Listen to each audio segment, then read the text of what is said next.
Don't shoot, please. Okay, I'm done with that. What other medium can I watch? What? Don't got time for that. How about art? Hi Dragons, this is Dragon Snip and welcome back to another vlog.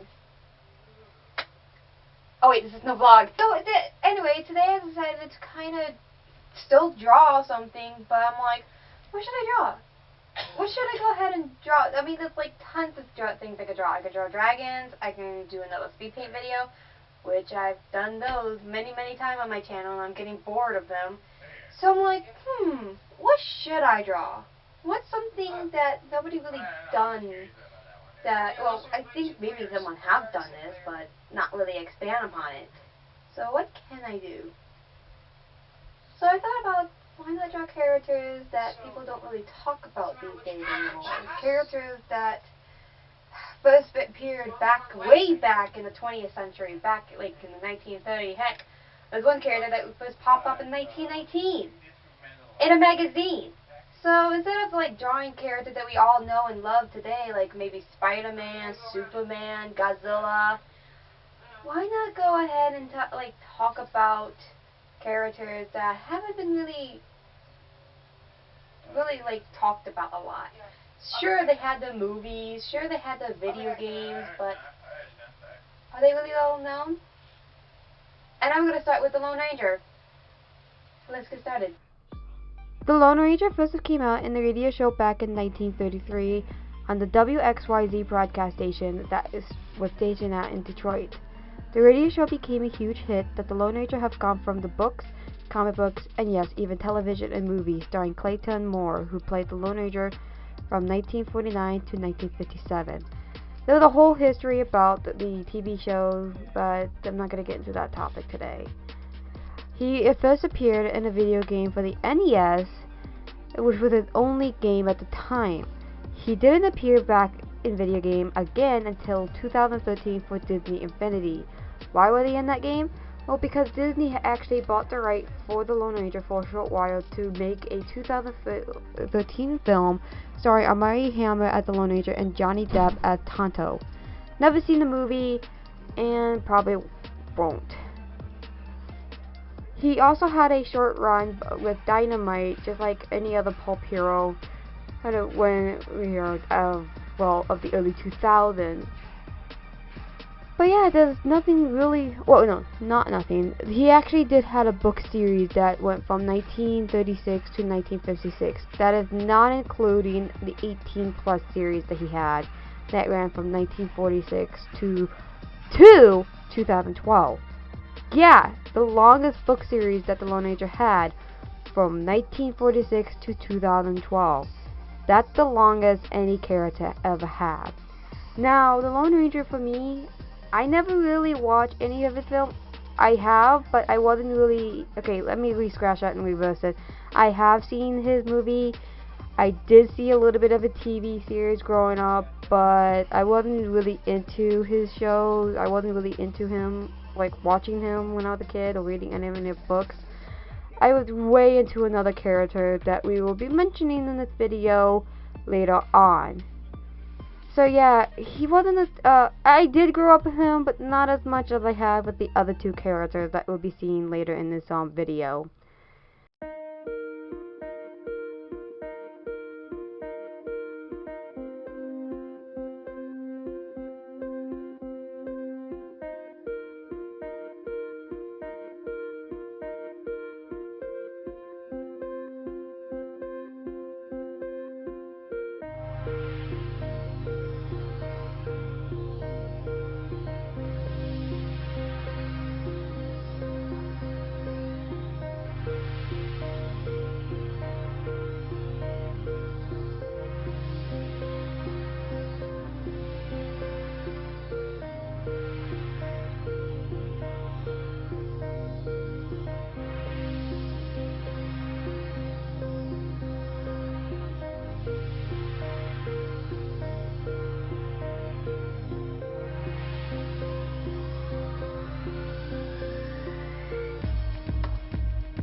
Just like the Lone Ranger from the 30s, another hero was born from the hero of time.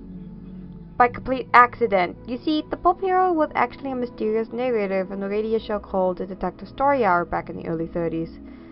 They created this narrator in order to help the Detective Story Hour, I guess that's how you want to call the name, the story, I guess, to help it get back the views that it so desperately needed. But instead of that, the narrator became such a huge hit that they had to create a whole new story for this new character that everyone loved and hired a man by the name of Gibson to write a story about the mysterious narrator who became known as, well, the Shadow. And that's how the story began. Just like the Lone Ranger, the Shadow went from magazine to book, comic, and even movie. But unlike the Lone Ranger, sadly though, the Shadow had never gotten a video game release. Well, he was supposed to back in 1994 for the Super NES, but because the movie, which the game was based upon, didn't do so well, the game never got released. But you can play the game in emulator. It's completed. The game is fully completed, and you can play the entire game in emulator. He was mostly well known for his radio show that ran from 1936 to 1956. The most popular voice actor to have taken the role of the Shadow was Orson Welles from 1937 to 1938. But while I may not have finished the complete radio show of the Shadow or even read any of the books or comics, actually no, the complete right, I have read some of the comics and they're actually really, really good. The DC comic book era of the Shadow is really good. I only got up to like maybe volume 8 of the book series, but I still have a long way to go. I do know the Shadow mostly well known from his 1994 movie that starred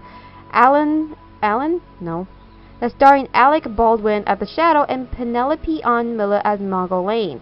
It's one of my favorite, and I recommend it to anybody that likes the Shadow or superhero films in general. Speaking of comic books, there was actually another comic book crossover between multiple pulp heroes of the time, including the Shadow, called Mask. It was a short Dynamite series that had these different characters in the 30s.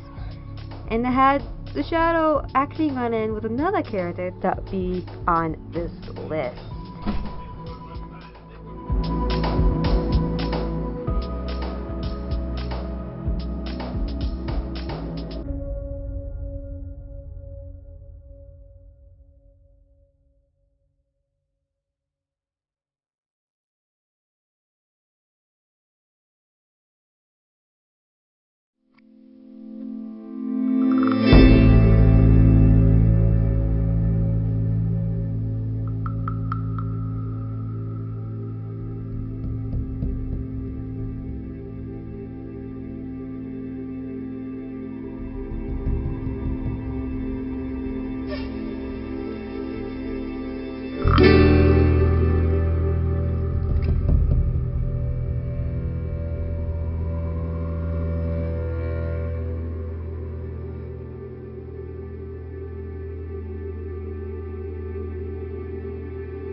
So basically, I kind of talk about the Shadow and the Lone Ranger throughout this video. Facts about them and the history. I finished drawing these characters, but there's one character that I've been hinting throughout this entire video. One character that I feel that started this whole pulp era of genre that came from 1919 all the way to the end of the 20th century. What the?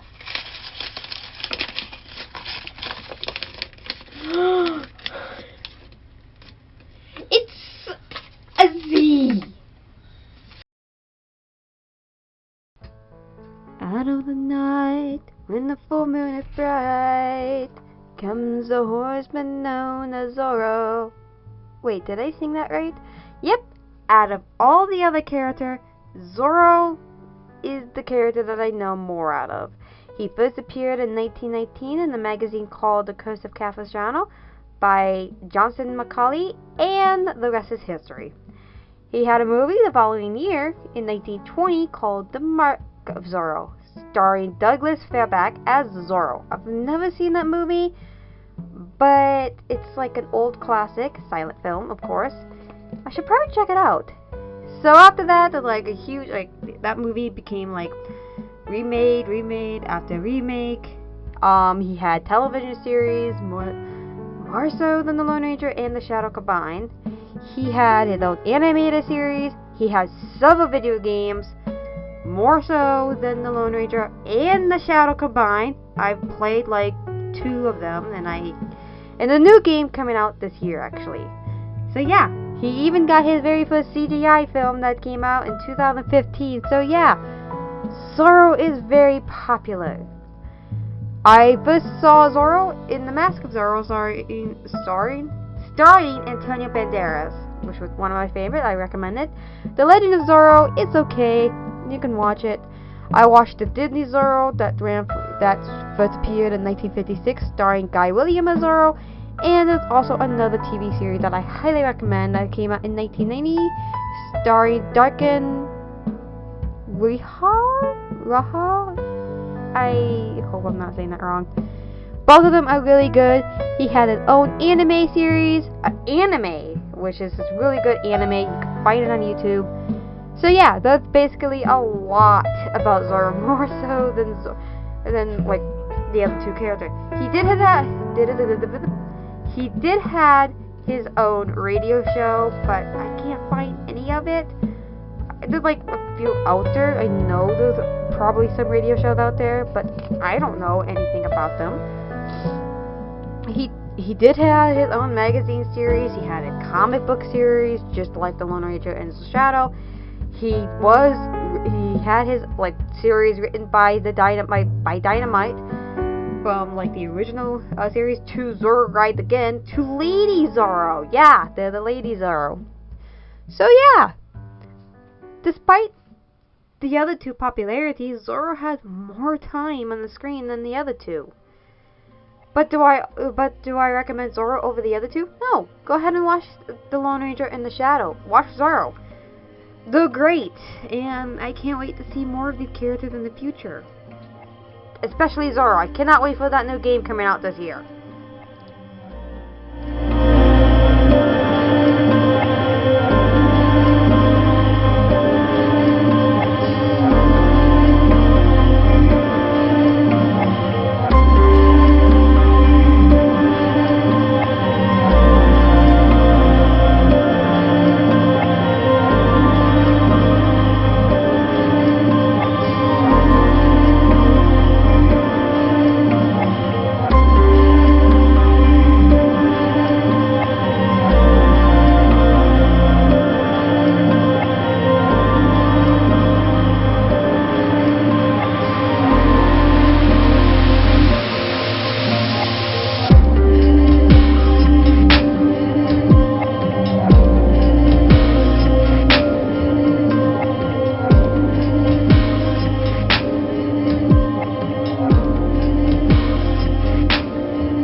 guys to subscribe to my channel and hit that notification bell to be notified of upcoming videos. I also have an Instagram and a TikTok. Okay, so if you like, follow me there, please. I also have a Twitch too, where I live stream game every Wednesday from 10 a.m. to 2 p.m. We'll be there.